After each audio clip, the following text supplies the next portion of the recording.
Today on Time About the Movies, Denzel Washington has to walk through post-apocalyptic America in order to protect the sacred book that holds the secrets to saving humankind in his latest movie, directed by the Hughes brothers and also featuring Gary Oldman and Mila Kunis. And Jackie Chan stars in a new movie, and not a good action movie, no. Lionsgate apparently saw The Pacifier 5 years ago and decided, oh, we can do this. And spoiler alert, they can't.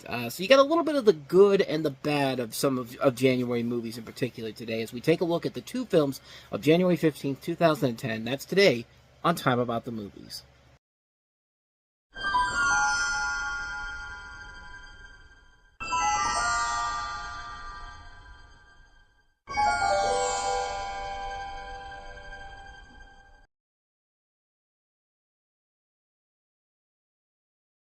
And welcome to another edition of Time About the Movies, where, as I said before, we're taking a look at the two new releases on January 15th, 2010.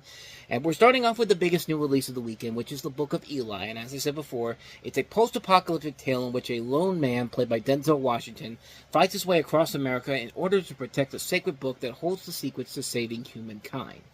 Now, as I said before, this was directed by the Hughes brothers, who did Menace to Society. They also did Dead Presidents, and had been relatively out of the spotlight for a good chunk of time. I mean, the last movie they did was From Hell back in 2001, which was a good movie overall. Maybe not one of their better films, but really their best film at that point was Menace to Society. But if there was a film that was actually closer to being their second best film, The Book of Eli is definitely that movie. One thing I could say about this movie right off the bat is that the visual look of the movie is incredible. As the film opens up, you're just suckered in. Like the images they have in here, this isn't like Mad Max in any way, shape, or form. This is a movie where you just have Denzel Washington in the desert, and easily these are scenes that could have easily been the marketing for this movie. That's how good they really are. I mean, the casting overall is top-notch. I mean, it's Denzel Washington. I mean, I've said it time and time again. I mean, he is the greatest actor we have right now. And again, he steals the show in here. He's absolutely terrific. Gary Oldman is a fun bad guy to watch in this movie. I like his dialogue that he has in here. I thought Mila Kunis overall was a pretty good side character to Denzel Washington's character. I thought that was a very good character for her.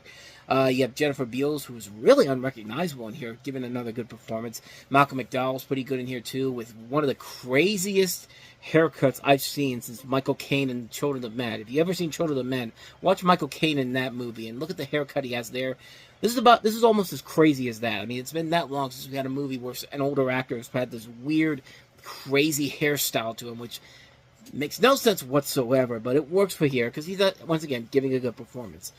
It works all the way through. There are some good action kills in here, some good action sequences, a car crash with a hand grenade that is really well done, and a really good twist ending that I think is definitely one of the best twist endings in recent memory. I mean, there's a couple things that do kind of hurt the movie overall. Like, there's scenes like involving a lady with her wheel on her cart broken, and it's just like, it's one of those things where it's just like, it's fine the first time around, but as the film goes on, it starts to become kind of like a running gag, and it's just kind of like, man, it just does not feel like something that should be something that should be in there. But on top of that, there's also another weird scene very early on where, you know, Denzel Washington's eating dinner at this place and getting cleaned up, and the music they play in this movie, for some reason, sounds like it's the beginning of a porno movie. And it's just like, what was with that music choice there? I mean, it makes no sense whatsoever. I mean, and you know, these guys have done something similar where they've had music that doesn't seem like it should fit there. Like in Menace to Society, they have a notable scene where Computer Love is playing in the background. Great song, has no real connection to what's going on in that particular part of the movie, but it worked. The movie overall worked well, and yeah, this is a really good movie. This is the type of film that we want to see more of in the month of January, and not these movies that are just the table scraps of bad films that were clearly not meant to be big hits whatsoever. And so they put it in January, and then the studios, when the movie bombs, it's just like, well, it's not our fault. Nobody wanted to go see it. Yeah, nobody wanted to go see it because you knew it was bad, and you put it somewhere where nobody was going to go see it. So, but overall, yeah. Book of Eli is a really good movie. I think that should be the main takeaway from this film. It's one of the better January movies that you can have at this point. And I mean, honestly, we've gotten better with the January movies as of late, 15 years later. It has been more of a push to make more January movies much better than they were back then. I mean, you got to give us credit for that. We're evolving on that front. Now, there's so many other fronts that we need to evolve on in terms of getting more original movies out there, less sequels, less pointless sequels, you know. But that's stuff for another day, though, unfortunately. But anyway, that's the Book of Eli. So let's go ahead and move on to the reason why January is usually considered the dumping month, and it's this movie right here, Jackie Chan starring in The Spy Next Door.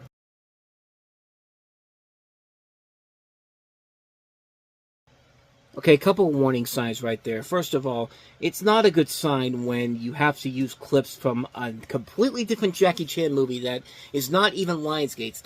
They're taking shots literally from The Tuxedo, that movie he did for DreamWorks 8 years ago. That's what those flashbacks are in this movie. There's like stuff from that. I think there's a little bit from Rush Hour there, and it's just like, I mean, that's your first warning sign that they're not even trying. Second, Jackie Chan's your biggest star here.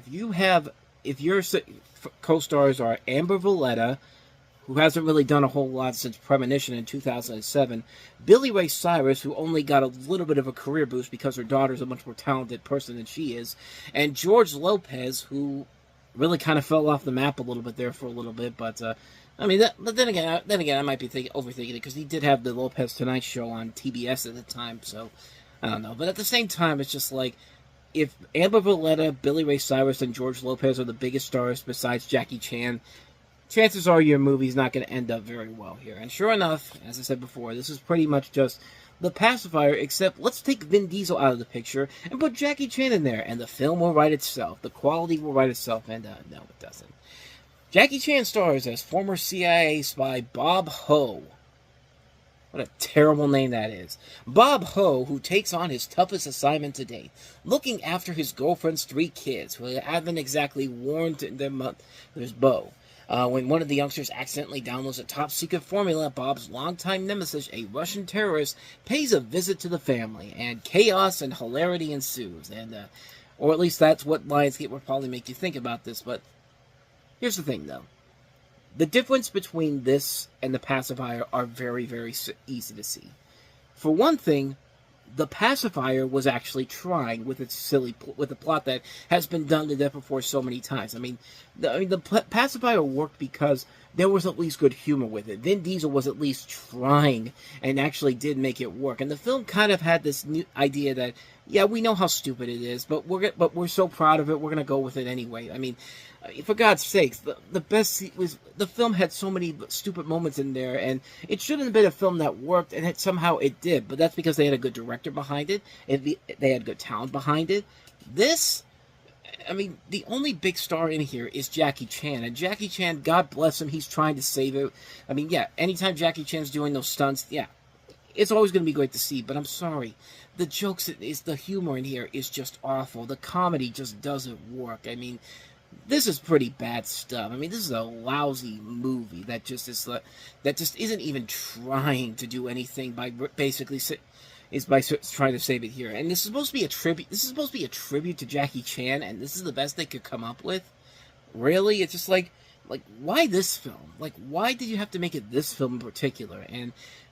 And yeah, Brian Levant, the director of this movie, who started his career off pretty promising with Beethoven, The Flintstones, Jingle All the Way, Snow Dogs. I mean, these silly but fun movies. Man, his career this was the beginning. This was pretty much right in his downfall, because after this, he had Scooby-Doo, The Mystery Begins, Scooby-Doo, Curse of the Lake Monster, A Christmas Story 2, Sophie Grace and Rosie's Royal Adventure, and Max 2, White House Hero. This is the last theatrical release he ever made, and, clearly you can see why that is, because, yeah, this is a piece of shit. I mean, this is pretty much a straightforward, lackluster comedy that the studio clearly saw was a bad movie, and they said, let's put it out in January because people will go and see it. And sure enough, it was a hit when it came out. It was a film that made back its budget, made $45 million off a $28 million budget, so it was a hit for the studio. Jackie Chan probably sold his soul for that, but, I mean, I'm giving him way too much smack for this. I mean, he is the best thing about the movie, but at the same time, the rest of the movie just kind of sucks. And I realized that the producer of this is the same guy that did The Pacifier. Robert Simmons is the same man who also produced The Pacifier and would later go on to form STX Entertainment. And it's just like I don't get it. Like, I just don't get it with this guy. Like, with this film. It's just like, what are you trying to do here? Like, what's the point? And it just... Yeah, it just didn't work overall. So yeah, overall, the movie sucks, and it's clearly a January film that is what it is. And I'll say this though, it's certainly going to be better than the one we'll take a look at next time around on here, which is which is a much worse family comedy with an action star in it than this movie here. And I'll talk about that in just a second. And that wraps up another edition of Time About the Movies. The next time we meet, we take a look at January 22nd with a couple of notably bad movies. And Legion with Paul Bettany is one of the big ones with Demon Granny. If you don't know what I'm talking about, hold on to your hats for that one, because that's a doozy.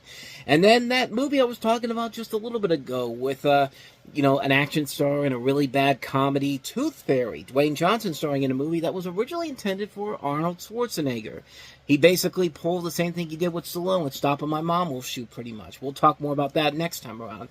As well as Harrison Ford and Brendan Fraser in CBS Films' first attempt to try to rebrand their studio with extraordinary measures, like bring back their theatrical studio from the 1980s. They did it back then. They're trying to do it again with extraordinary measures. Do they succeed?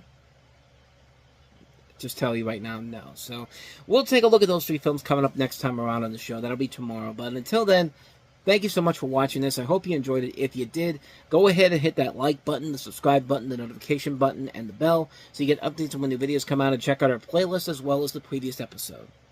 So with that said, whether it's in the past, the present, or the future, I will see you at the movies. Take care.